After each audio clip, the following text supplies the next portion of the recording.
So I got myself an electric car. Like many of you, I had to decide how I'm going to charge it. So I had to install a charger. This video is about how to install your own charger. And what I did is I installed a little post to a little cable manager and a NEMA 1450 outlet on the side of my house. So let's talk about it. So I finally took the plunge and ordered an electric vehicle. This will be my first electric vehicle. And one of the first things you worry about when you order one is having some way of charging it at home. Either getting an electrician to install some kind of charger, or in my case, doing it yourself. So what this video is about my experience installing my own charger. That's ultimately what I decided to do. More specifically, I decided to install a NEMA 1450 outlet, which I think is probably the most popular thing people are doing. You can install an actual wall charger like a juice box or a Tesla wall charger, but for a few different reasons I decided to just do the NEMA 1450. And when I looked around my house, the only thing I had is just 110 outlets, which for a Tesla at least only adds about 3 miles for every hour you charge. And even if I plugged it into that overnight, it wouldn't be enough to get me to work, because work is about 43 miles away. So I started to think about, okay, what am I going to do? I started looking at different charger options, and there's a fair amount of overhead in trying to install an actual wall charger like the Tesla wall charger or a juice box. You have to buy the device, which is a lot more expensive than just buying a NEMA outlet. I think the Tesla wall charger is $500 or $550 depending on what length cord you get, whereas a NEMA 1450 outlet's only 15 bucks. Also, a lot of times when you reach out to electricians to install these wall chargers, they seem to charge more if you're installing a wall charger. At least that seems to be the case with Tesla wall chargers. As soon as they hear Tesla, they seem to just to charge more. I went around and got various quotes from electricians. I got quotes to install a Tesla wall charger. I got quotes to install a NEMA 1450 outlet.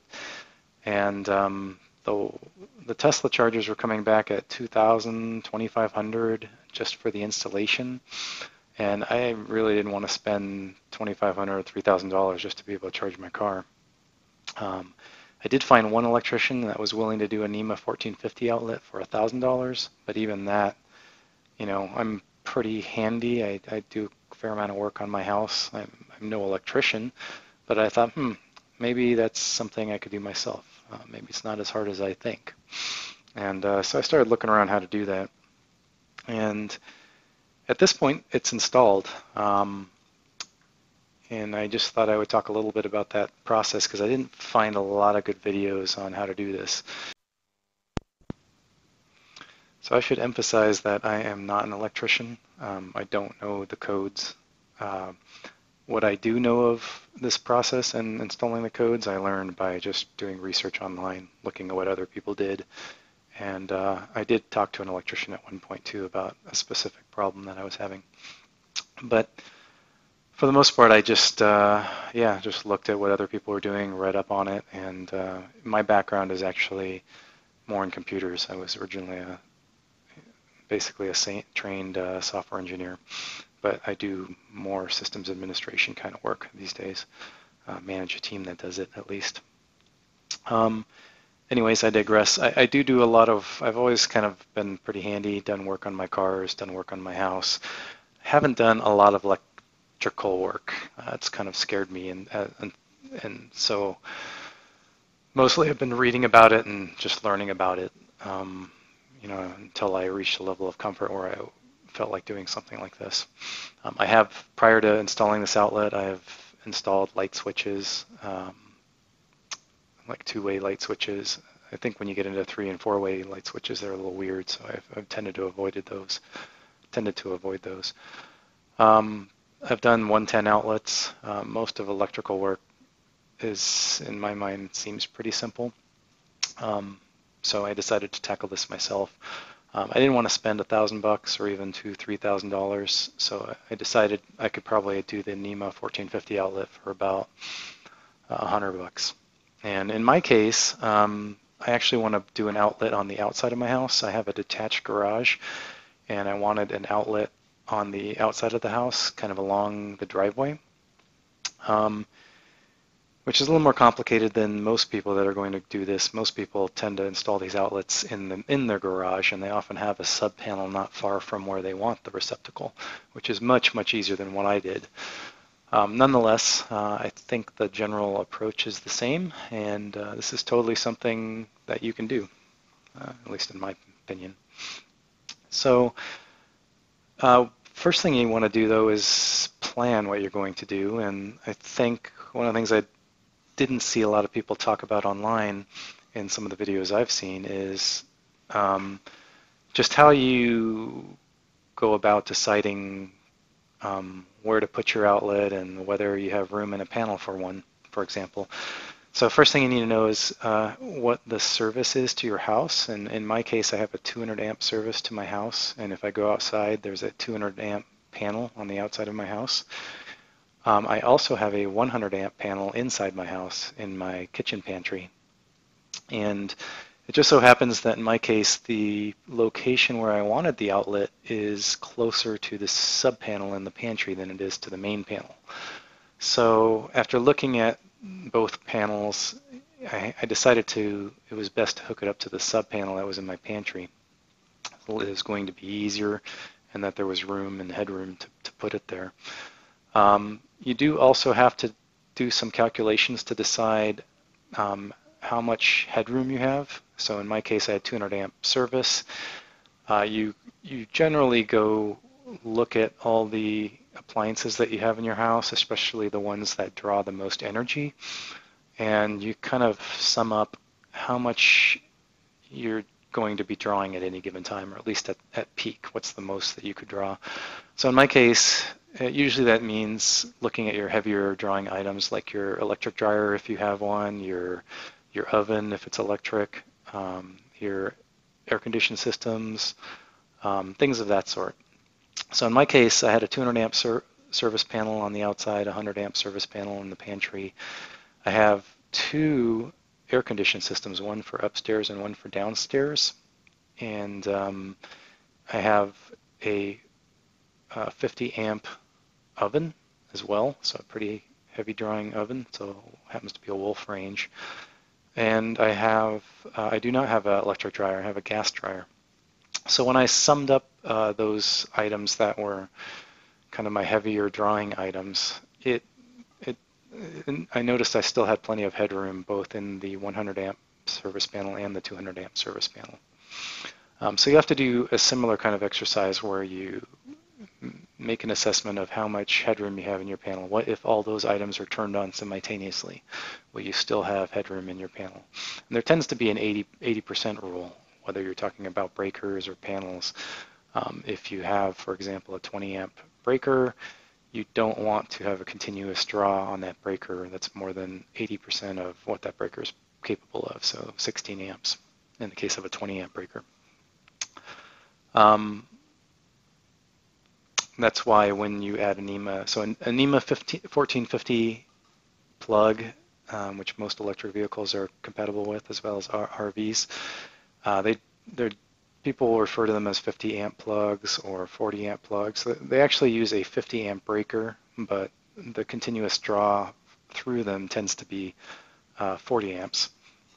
And that's basically that 80% rule. If you look at my panel, this is my sub panel that you see here, you'll see it's full. And I didn't have room for another 50 amp circuit. But when you look down the panel, you can see ways that you can potentially consolidate some of the breakers, so that by using, in my case, what I decided is I would use a triplex breaker, which is basically, it looks like the 50 amp breaker you see in the bottom right, except not only does it have a 50 amp breaker, it's the same size as that, but it also has two 15 amp breakers built into it as well. So you get a single 50 amp and two 15 amps. They make a similar one that has two 20 amp breakers, and they make other variants of these breakers as well. But in my case, I realized that if I move the 15 amp breaker that's labeled furnace over on the bottom left-hand side over to the right, where you see it says hall bath number 2, so that I have two 15s side by side, then I could replace those two with one of these triplex breakers. So I basically have to swap those two. And that was my plan. Now the other thing I ended up doing is I wanted my two 50 amp circuits on separate phases.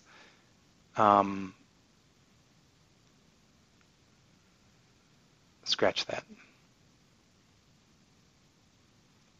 Items here. The main two things that are drawing energy is my cooktop, which is a 50 amp oven, and one of my HVAC units, one of my AC units.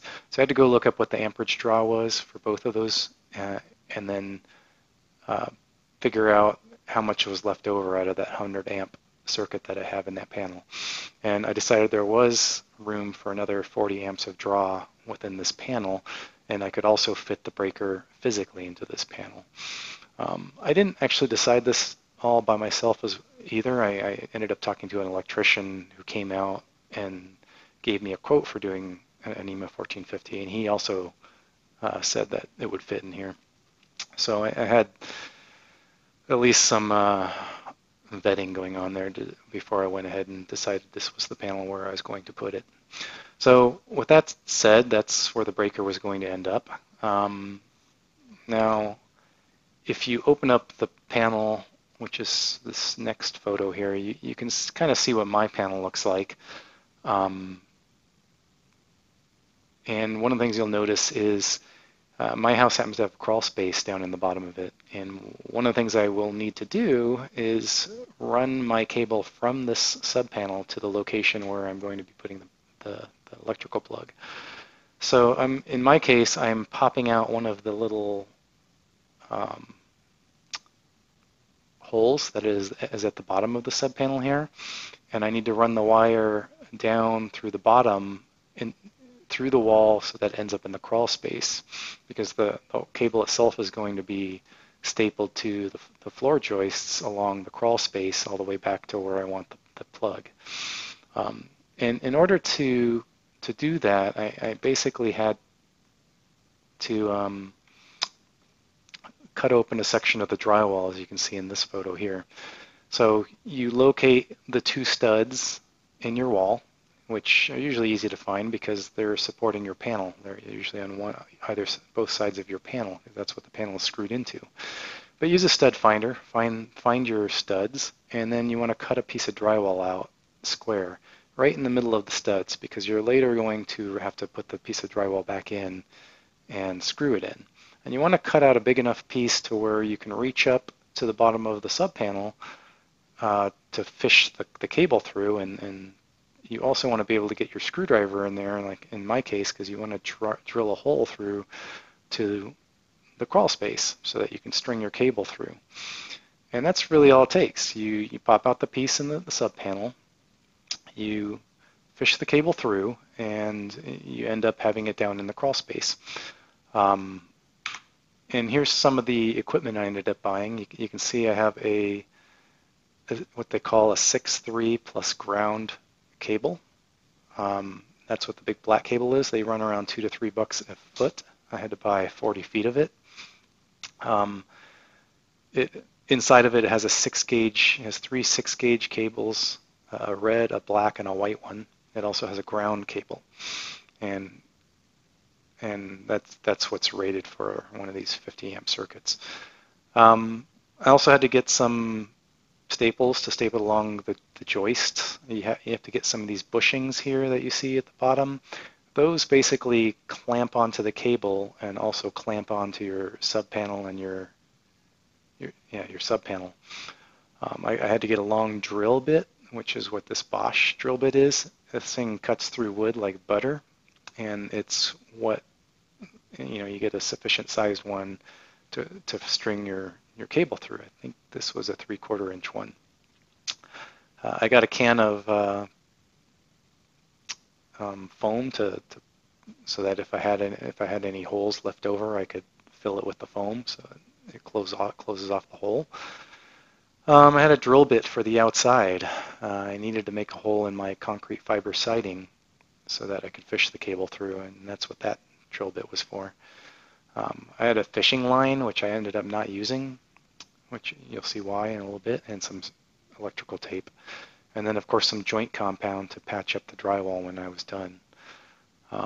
It really helps to have a sanding block that's specifically made for sanding drywall when you're patching drywall. And then, of course, there's my outlet over here on the right. And this is my NEMA 1450R outlet. It's a little RV outlet that you see typically in an RV location. And I just wanted to bolt this to the outside of the house. Figured it's the most flexible. It doesn't lock me into any proprietary connector. Pretty much any electrical vehicle can use it. And it'll charge to the tune of 40 amps, which on well, I don't recall how much it charges per hour. Anyways, back to the photos. So here we are looking down in the hole after I cut it out. You can see the previous electrician already has drilled holes in the board down there. And on the other side of this, that's the crawl space down there. So all I had to do is drill a hole somewhere where there was space so I can fish my cable down there because none of the existing holes had room. And then when I was done, I put the piece back into the wall. You can see how I'm using wood screws, like a 2-inch wood screw, to screw it back into the joists to hold it in place. And then you patch it up with some drywall tape, and then you start putting your plaster on, which in the end, you'll sand this down and you'll paint it. And if you do a good job, people can't tell you ever cut into it. So it's a little bit of an art. And honestly, this is probably the hardest part of it, I thought. It's messy, makes a lot of dust. You really have to put on several coats and meticulously sit there and sand it. It's good to make it a lot bigger, to put your plaster on a lot bigger than the hole. Any little imperfection is going to show, so take your time with it. Do it over the course of several days and just continue to work it until you can't even see it anymore, because once you put the paint on, you'll see any little thing that you messed up. In my case, I have this old world texturing, so it's, I think, easier. I don't have, well, I guess your mileage may vary depending on what kind of drywall texturing you have. This is another shot. This is back where the actual receptacle is going to be. You can see I cut another piece of drywall out, and on the other side of the wall here is the outside of the house where I mounted the receptacle. And you can actually see the line coming through the hole that I drilled, and it's going down into the crawl space. So again, I had to cut a piece out to make these two holes to fish my cable in, and I pulled the insulation out. You can also see the piece of drywall I cut out over here. These little vibrating saws are fantastic for cutting a piece of drywall out cleanly. Highly recommend you get one of these. And I guess that's it. A lot of times you can find the joists either with a stud finder, or a lot of times the electrical boxes are mounted to them, as you can see in the photo here, so that helps you kind of identify where there might be room. But you have to find a location where you can fish the cable up in your house, and somehow you have to determine where that is, where the cavity is in the wall that you're going to be able to do that. And this is just another kind of close-up. You still can't really see the bottom hole. This is the outside of the house. This is a hardy plank concrete fiber siding. I drilled a hole right where the hole in the back of the box was going to be, and I drilled holes for mounting the box. Basically, I just held the box up, and put a little indicator on where I needed to drill my holes, and the rest was history. And at this point, I had fished the cable through all the way through the crawl space, and it was out of the house. This is what it looks like when it was done being installed. And this is what it looks like with the lid open. All in all, pretty easy to do. I recommend watching some videos on how to test whether your outlet is wired correctly. In my case, I shut all the power off to the sub panel anytime I was doing any of this work. I went over to the main panel, threw the breaker for the sub panels, confirmed that it didn't have any power going to it, and then sort of did my work.